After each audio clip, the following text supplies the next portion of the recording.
खटमल और जू की कहानी। यह कहानी कई वर्ष पुरानी है।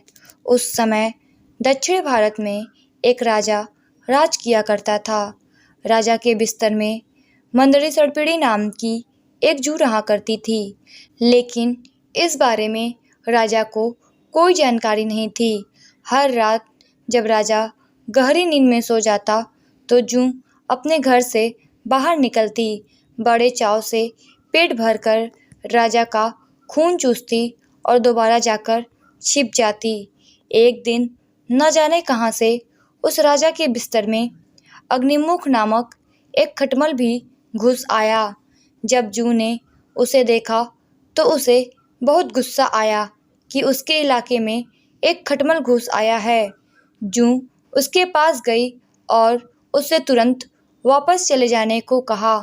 इस पर खटमल बोला, अरे जू बहना, इस तरह का व्यवहार तो कोई अपने दुश्मन के साथ भी नहीं करता। मैं बहुत दूर से आया हूँ और सिर्फ एक रात तुम्हारे घर रुककर आराम करना चाहता हूँ। कृपया मुझे यहाँ रुकने दो। खटमल की बातें सुनकर जू का दिल पिघल गया। उसने कहा, ठीक है, तुम यहाँ रुक सकते हो, लेकिन तुम्हारे कारण राजा को कोई परेशानी नहीं होनी चाहिए। तुम राजा के आसपास भी नहीं जाओगे। जू बहन, मैं बहुत दूर से आया हूँ और बहुत भूखा हूँ। वैसे भी हर रोज कहाँ राजा का मीठा खून पीने का मौका मिलता है। कृपया मुझे आज रात राजा के खून का स्वाद चखने का मौका दे दो। खटमल ने विनती करते हुए कहा। जू खटमल की बातों में आ गई और उसने उसे राजा का खून चूसने की इजाज़त दे दी। ठीक है, तुम राजा के खून का भोजन कर सकते हो, लेकिन उससे पहले तुम्हें राजा के गहरी नींद में सो जाने का इंतज़ार करना होगा। जब तक राजा पूरी तरह सो नहीं जाता तब तक तुम उसे नहीं काट सकते, जू ने कहा। इस पर खटमल ने हाँ कर दिया और दोनों रात होने का इंतज़ार करने लगे। रात होते ही राजा अपने कमरे में आया और सोने की तैयारी करने लगा। राजा का शरीर बहुत तंदुरुस्त था और उसकी तोंद बहुत मोटी थी। यह देखकर खटमल के मुंह में पानी आ गया।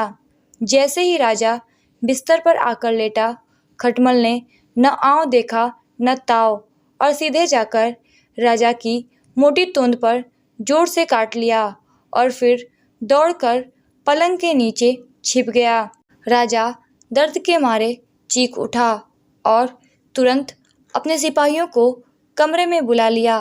राजा ने सिपाहियों को आदेश दिया, सिपाहियों, इस बिस्तर में जरूर कोई खटमल या जू है, उसे तुरंत ढूंढो और मार डालो।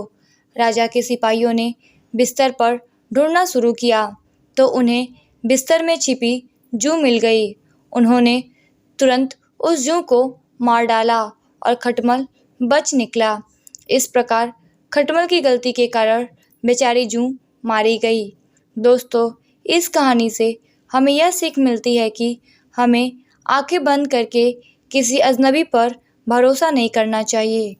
दोस्तों, अगर आप लोगों को यह कहानी अच्छी लगी तो इस वीडियो को लाइक कीजिएगा और ऐसे ही और कहानियाँ सुनने के लिए इस चैनल को सब्सक्राइब कीजिएगा। धन्यवाद।